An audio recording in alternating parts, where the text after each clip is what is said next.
నమస్తే, వెన్నెల న్యూస్ టీవీకి స్వాగతం. నేను మీ అనూష. వెంకట్రెడ్డి ఈ పేరు ఇప్పుడు ఏపీలో అందరి నోళ్లలో నానుతోంది.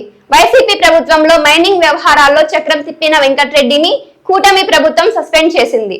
అసలు ఈ మైనింగ్ వ్యవహారాల్లో వెంకట్రెడ్డి పాత్ర ఏమిటి? మైనింగ్ అక్రమాలపై ఏసీబీ దర్యాప్తును వేగవంతం చేసిందా?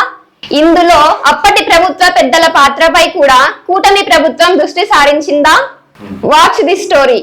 ఆంధ్రప్రదేశ్ మైనింగ్ డెవలప్మెంట్ కార్పొరేషన్ మాజీ ఎండీ వెంకట్రెడ్డి చుట్టూ ఏసీబీ ఉచ్చు బిగుస్తోంది. వైసీపీ ప్రభుత్వ హయాంలో మైనింగ్ శాఖలో జరిగిన అక్రమాలపై ఏసీబీ దర్యాప్తు ముమ్మరం చేసింది.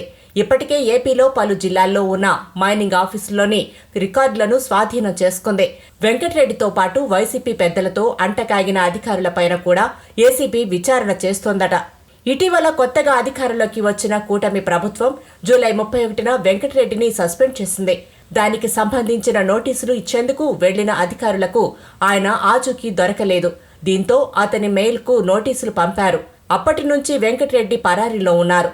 అయితే ఈ నోటీసులను జారీ చేసే వరకు కేసును సిఐడిచే దర్యాప్తు చేయాలని ప్రభుత్వం భావించినప్పటికీ పెద్ద ఎత్తున డబ్బులు చేతులు మారినట్టు తేలడంతో విచారణ బాధ్యతను ఏసీబీకి అప్పగించారు. కొన్ని ముఖ్యమైన డాక్యుమెంట్లను స్వాధీనం చేసుకున్నారు. పలు కార్యాలయాల్లో రికార్డులను ఏసీబీ పరిశీలించినట్టు తెలుస్తోంది. గత ప్రభుత్వ హయాంలో జరిగిన ఒప్పందాలు, లావాదేవీలు, సర్టిఫికెట్లు జారీలో వెంకట్రెడ్డి కీలక పాత్ర పోషించారు. జేపీ వెంచర్స్ ప్రభుత్వానికి బకాయిలు ఉన్నప్పటికీ నో డ్యూస్ సర్టిఫికెట్లు, బ్యాంక్ గ్యారంటీలను జారీ చేశారు. ఈ వ్యవహారంలో అడ్డంగా దొరికిపోయిన వెంకట్రెడ్డి ఎవరి ఆదేశాల మేరకు అలా చేశారనే అంశంపై ఏసీబీ కూపీ లాగుతోంది. ఆయా జిల్లాల్లో ఇసుక రీచ్లో ఇచ్చిన పర్మిట్లు, తవ్విన మొత్తం ప్రభుత్వానికి ఎంత చెల్లించారు అనే అంశాలను పరిశీలిస్తున్నారు. మరోవైపు వెంకట్రెడ్డి ప్రభుత్వ పెద్దలు చెప్పినట్లు తలూపి అంటకాగిన అధికారుల ప్రభుత్వంపై కూడా విచారణ జరుగుతోంది.